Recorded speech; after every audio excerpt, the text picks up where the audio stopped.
Oh, for more on this, Dipesh Patel, editor of Trade and Treasury Payments magazine, joins us live from here in London. Welcome to the programme. So we're just hours away from Donald Trump's August tariff deadline. And I understand 8 out of 60 countries have deals so far. And Mexico just got an extension. What does that mean for other countries and the deadlines right now? Thank you. So, well, I guess with Mexico, that extension reflects deeply into US-Mexico economic integration. And it's likely that high supply chain risk really is what was the key driver of that decision. Canada may be next, but most countries probably won't get that flexibility. For the rest, I think that the 1st of August deadline is likely to hold. Now, only a handful of countries have deals. Deals take a long time to agree. The India-UK deal that was announced recently has taken 3 years to put together, and there's no evidence of broad policy shifts. The extensions so far seem to be quite selective coming out of the White House. Now, Trump's trade strategy does seem to be pressure-based. So from an FDI perspective, countries with deep pockets are being asked for investment pledges in the US, albeit rather vague ones. Those countries include Southeast Asia and UK, which have not asked for investment pledges yet, but others such as Germany, Japan, India, they have. Now, it's very unclear whether these pledges will actually translate into greenfield investments that boost American manufacturing. But we've got to remember that the US has an impressive record of securing greenfield FDI pledges, but it has a terrible track record of seeing them convert into expenditure.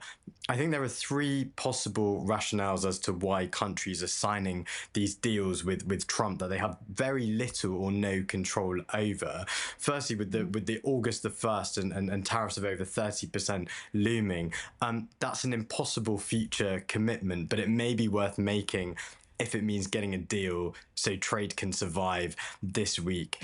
There's the hope that the commitments are worded vaguely enough, which is what we've seen, that partners can argue they're technically fulfilling them. And finally, there's that view that the perception of effort matters most, and that the agreements will not be judged on whether the Trump team perceives a partner to be trying, not whether they've kind of hit targets. Dipesh, what do you make of the Federal Appeals Court that I understand there's an 11th hour court challenge right now? They're considering whether the US president has exceeded his authority in imposing these tariffs on trading partners. Do you think that will come through in time, and when? And what impact will that have?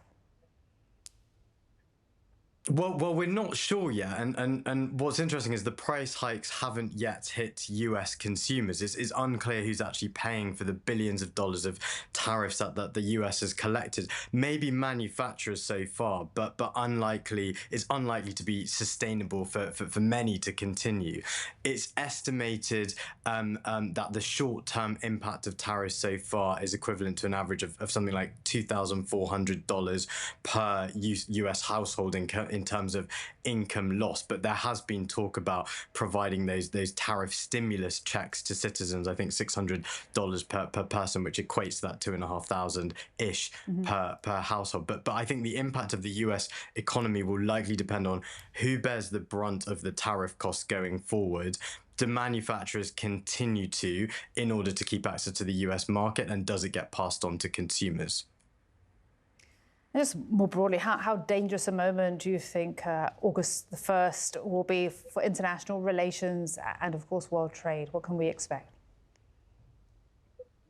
Well, I think let's take a step back. While global trade has never been a silver bullet capable of easily lifting everyone out of poverty, it's been a vital tool for spreading jobs and spreading growth. So what happens when trade partners reorient?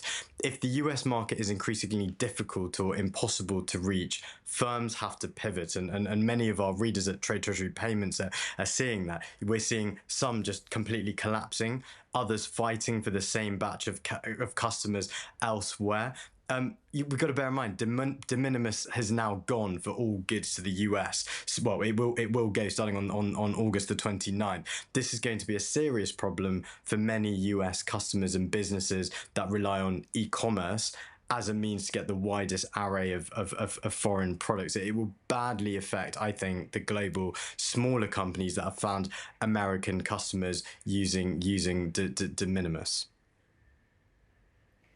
Thank you so much. Really great to speak to you. Depesh Patel speaking to us here from London. Thank you.